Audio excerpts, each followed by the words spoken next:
Hope that you've tuned in.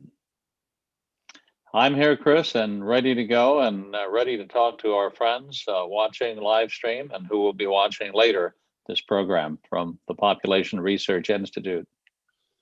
Steve, a lot's been going on, but I want you to start, if you will, with what the latest news is, for good or ill, from the Biden administration regarding China and the virus, the World Health Organization. What do we make of all this flood of new information and legislative proposals and, of course, the executive actions that have already taken place? Well, that's a big topic, Chris, as you know, because China is our number one adversary. It's our enemy. It's not just an economic competitor. It's a country that wants to replace us as a dominant power on the globe. And that doesn't mean just reducing us to second place, by the way. It means reducing us to a country that's no longer a threat to China's world dominance. And that means basically destroying American industry, undermining the American political system, capturing the high ground of Wall Street and our academic institutions, buying lobbying power, lobbying influence on K Street in Washington, D.C., and otherwise simply using United Front tactics to undermine our institutions and reduce us into almost a kind of satellite of China. That's certainly their goal. It's a goal that I think we can stop them from achieving. But over the last year and a half, they've advanced towards that goal, and they've advanced in part on the back of a coronavirus that they created in their laboratory in Wuhan at the Wuhan Institute of Virology, I am convinced, and that they released upon the world. I'm also convinced of that fact.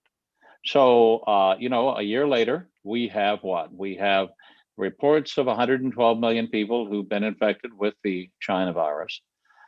We have reports of 2.5 million dead over the course of the last year. I actually think the number of dead is much larger than that because while it has been over-reported in the United States, and I do think that some deaths in the United States have been falsely reported as deaths from the China virus when in fact they were caused by underlying conditions.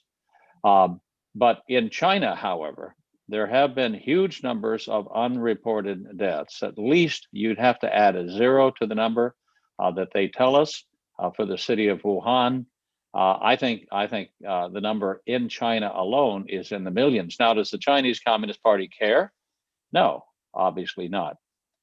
It is spendthrift when it comes to human life. It cares not about the loss of life in China if it can give it a leg up on its plans to dominate the world. And I think it sees that has been a success. Now, I would say, to some people who say, well, the China virus isn't really real. And there are people who say that it's just the flu. Well, in one sense, it is a flu. It is a flu caused by a coronavirus, not by the standard flu virus.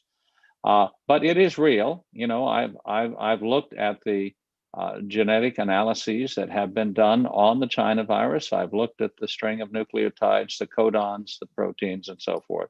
So this China virus is a real thing. Now, I do believe that the fact that we're not seeing any deaths from the flu this flu season speaks to the fact that deaths are being misattributed to the China virus when they're actually flu deaths. Mm-hmm. But moving on from that point, the reason why China was so successful in creating what I consider to be a bioweapon and releasing it on the world and allowing it to spread and grow into a worldwide pandemic is because it had the assistance of the World Health Organization. So, what I'm saying here is not just that the World Health Organization was incompetent. It surely was. What I'm saying is the World Health Organization was actually complicit in the spread of the China virus. And here's why I say that. Remember back in January, a year ago, this has been going on for a long time, Chris. It's amazing to think that a year has already passed when we've been living under a lockdown, but it has. So back in January, the World Health Organization was telling us that there was no human-to-human transmission That's an important point, because if there's no human-to-human transmission, that means the disease would have spread much more slowly. It would have been much less infectious than a disease that involved human-to-human transmission, because with human-to-human transmission, someone who has the virus can breathe on someone who doesn't and transmit it in that way. If there's no human-to-human transmission, it has to come in through the food or on a tabletop or by touch or something else. So it stops the spread. So in misleading us about human-to-human transmission, the World Health Organization was complicit in allowing this thing to become a pandemic. The other thing the World Health Organization did, I think, at the very beginning, was you had Dr. Tedros Ghebreyesus go to Beijing, traipse into Xi Jinping's meeting, and like the sycophant that he is, he simply repeated Xi Jinping's guarantee that, yes, this was under control, that we know what we're dealing with, and that we can contain the spread.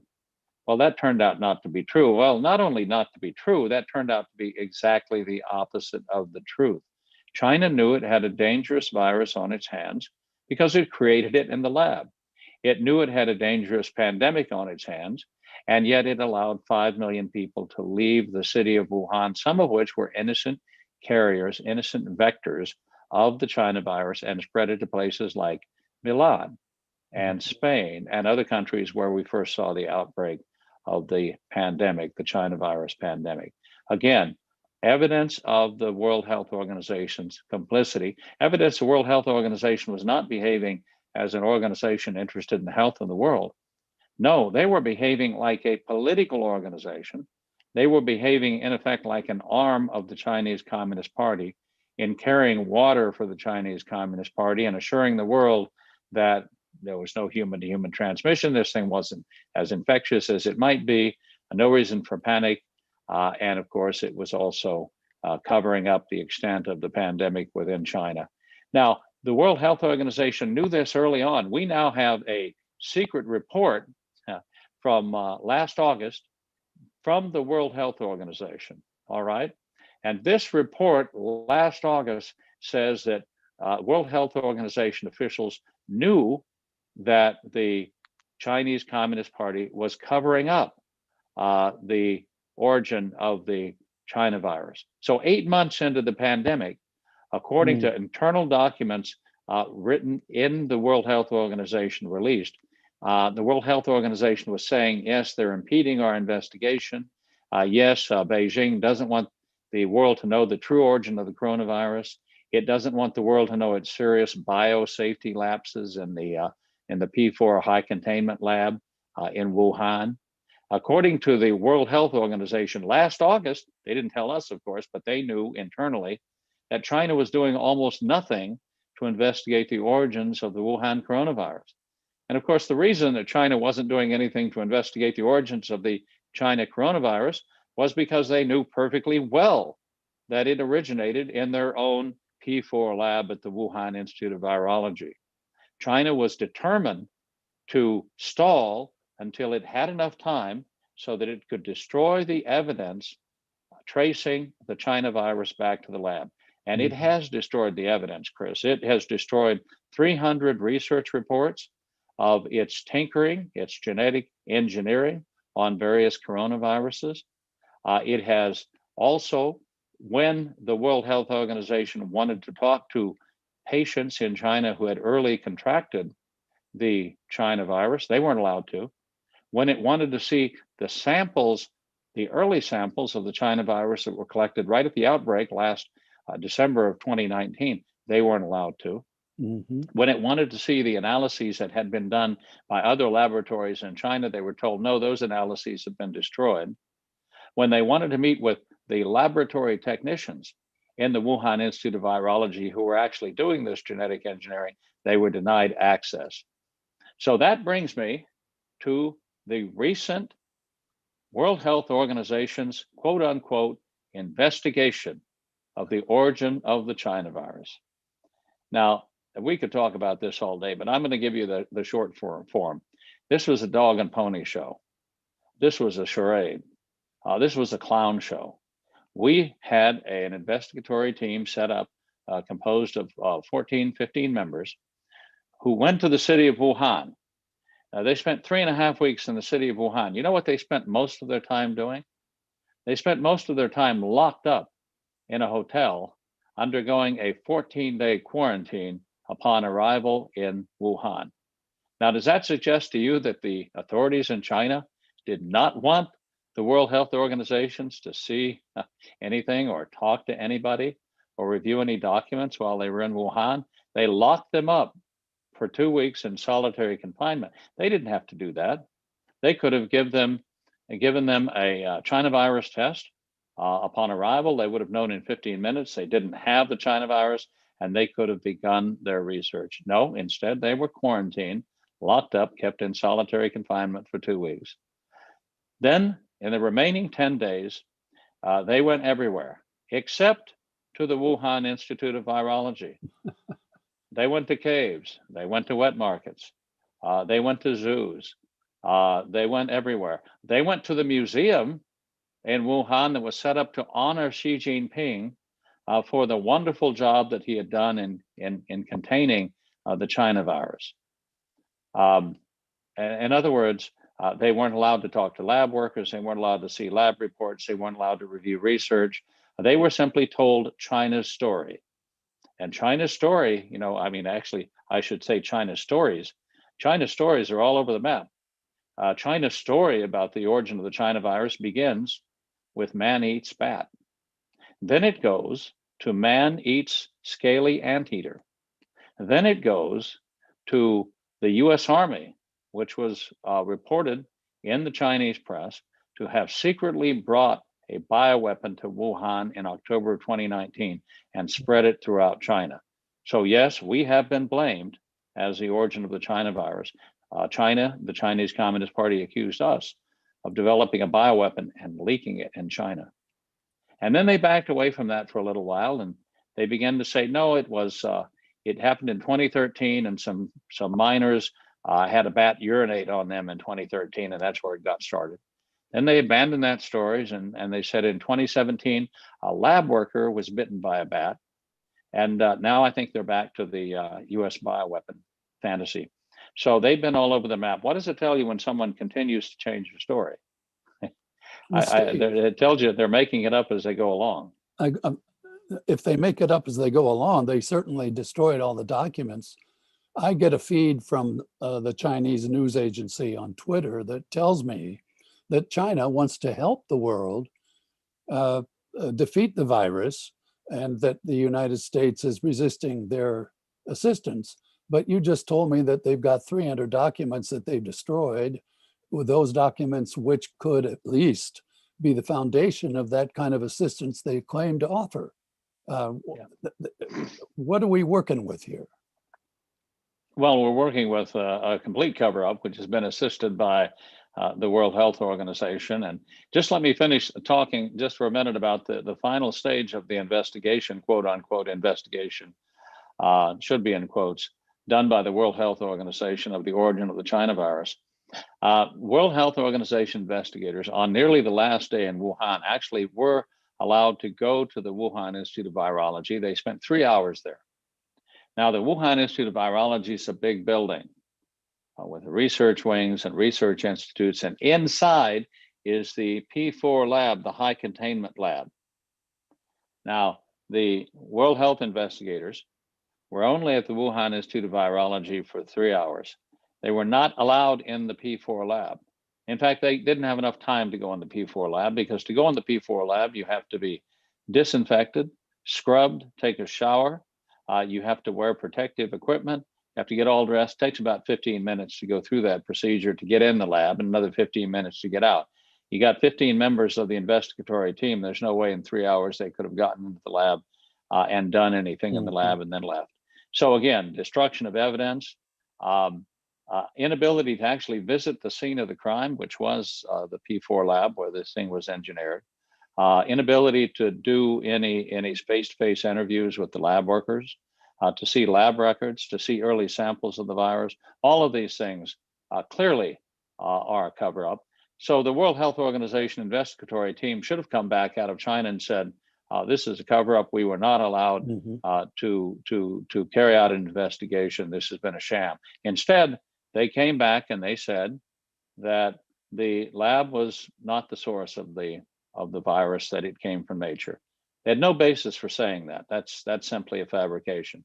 Now, to add insult to injury, I think the injured person here is the American public and the American taxpayer. The Biden administration, after all of this, has now announced that it's going to give $200 million to the World Health Organization. Now, remember last year, President Trump correctly decided he was not going to reward failure by cutting off funding. He cut off funding to the World Health Organization, which had obviously failed in its primary duty. What's the primary duty of the World Health Organization? Well, it might be to protect the world's health. I mean, that's what I would take away from its name, and it failed to do that. So why reward failure and complicity, I would argue, by giving it more money? And yet, here we have the Biden administration giving $200 million to the World Health Organization. The US and the world, I think, would be better off if we fought the disease through bilateral programs rather than through a wasteful, duplicitous, lying bureaucracy. The Trump administration had it right. And yet here again, we see the Biden administration returning to the failed policies of the past and funding an organization that is, quite frankly, partly responsible for the situation we find ourselves in today. One final word, though, on the China virus, on the pandemic, on the lockdown. This thing, I think, is going to be over in a couple of months. The rates of infection now are falling rapidly. You might say, well, now that we have a Biden administration in place, the CDC is eager to show that that rates are falling. So maybe the rates are falling in part for political reasons, but nonetheless, the rates are falling, and the states that are still in lockdown will have to back away from that, I think, in the weeks and the next couple of months to come. So normality should be returning soon. I think we can all breathe easier, which means not breathing through a mask when that time comes.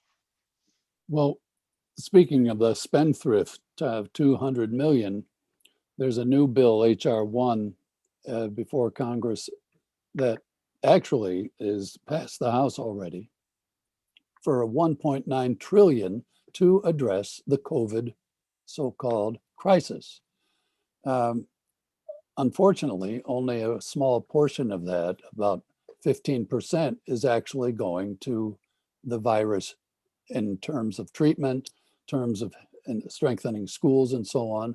Most of it is a payoff to organizations and institutions that have failed, namely New York, California, and other blue states and cities that have disastrously managed their own incompetent administrations, and they are dying for a bailout that Donald Trump refused to supply in order to force them to clean up their act and to come back into the realm of responsible institutions. This act has a very good chance of passing the Senate as well. And of course, Joe Biden is going to sign it if he can. Is anybody in Washington doing anything right? Is anybody in Washington doing anything right? Well, the China virus bill, the COVID-19 bill, is obviously just pork city. It's the wish list that Nancy Pelosi keeps in her drawer to pull out in the event of a crisis come to life. I mean, there's no question that they've packed this thing with every goodie that they think would please their base. The bailout for the states, I mean, why are you going to bail out Cuomo's state of New York City when he actually killed 10,000 elderly people, maybe more, by putting infected people in with them in the retirement homes. When he killed small business by locking down all the restaurants in his state. So again, a reward for failure. That seems to be what the Democrats' playbook, right? You reward failure at every opportunity. I saw the bill, and I know that Kevin McCarthy said that only 9% of the bill was actually going to COVID-19 relief, and I think that's probably so. 90%, 91% of the bill is going for other things. Huge amounts of money going to groups that support the Democrat Party. You give money to Planned Parenthood, and you expect, as a Democrat, that some of that money is going to come back to you in the form of campaign contributions and in the form of money that goes into PACs that support the re-election of Democrat candidates. So it's almost like a form of organized bribery that's being done not with private funds, that's being done with public funds. And this is a bill that shouldn't stop. I recall that what did H.L. Mencken say? The whole aim of practical politics is to keep the populace scared so that they will run and do whatever the politicians want them to do at election time. And the China virus, while real, is certainly being used as a means to keep the population scared and to pass things that in normal legislative times would have no chance of passing. Well, Machiavelli said when you have to choose between being loved, if you're a prince, and being feared, it was much preferable to be feared. And of course, now with the constant tumult that refuses to settle down, we're finding that in fact, Congress is adding more and more to the tumult mix. And one of the things that is going to really impact the pro-life movement and the pro-family movement is this act called the Equality Act. I spent the better part of the past few days reading the act and analyses of it. Here's the description.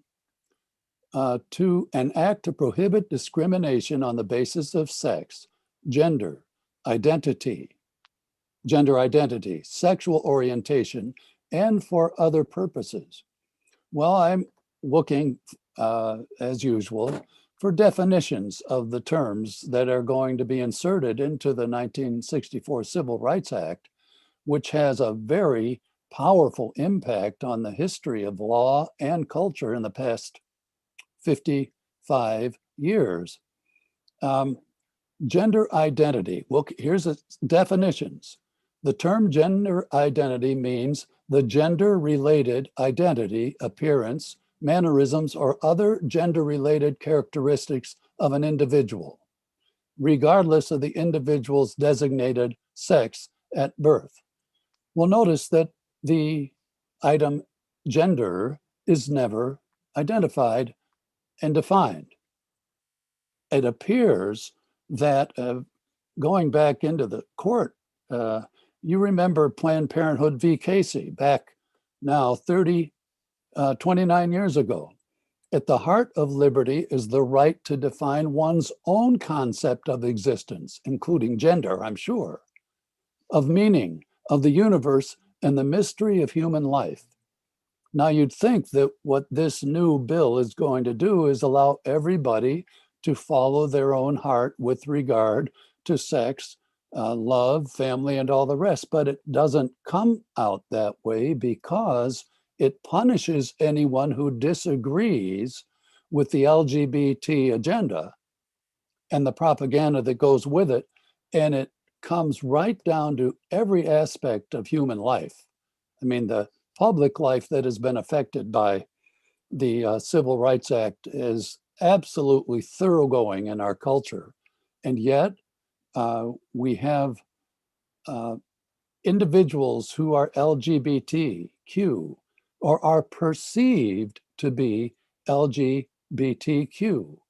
And they've been subjected to a history and pattern of widespread and pervasive discrimination get this, on the basis of sexual orientation and gender identity, totally undefined. Everybody gets to decide for himself, apparently. And local, federal, state, and local government actors, including employment, housing, public accommodations, and programs and activities receiving federal financial assistance, including the Catholic Church, which receives a couple of $2 billion a year in federal financial assistance. This is troubling me because of the impact it's going to have for instance, HHS and the HHS mandate.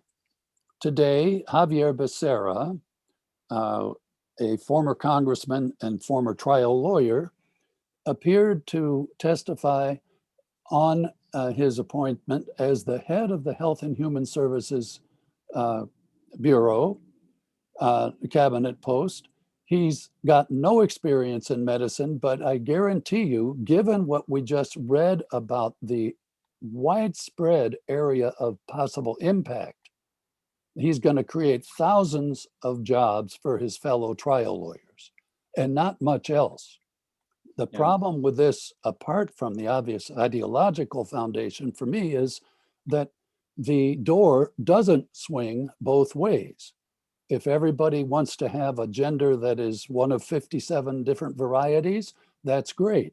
But if we want to go out and defend the fact that a man is a man and a woman is a woman, we get fired from our employment. We get removed from the recipient, the possibility of receiving any federal assistance, including veterans assistance, Social Security. The lawyers are going to have a field day. And this is a dagger in the heart of the pro-life movement. Oh, it is. And the Equality Act, of course, this is from the George Orwell's 1984, should be called the Inequality Act, because it's going to make those of us who believe that in the Catholic faith or in the Christian faith, those of us who believe in Scripture, when it says, you know, man and woman, he created them, are all going to be unequal before the law. We're all going to be punished for our beliefs. There's no religious exemption in the law. There's no conscience exemption in the law.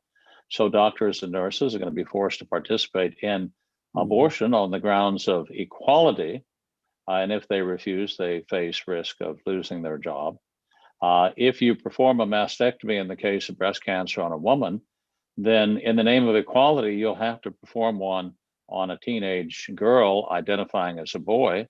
Otherwise, it would be unequal.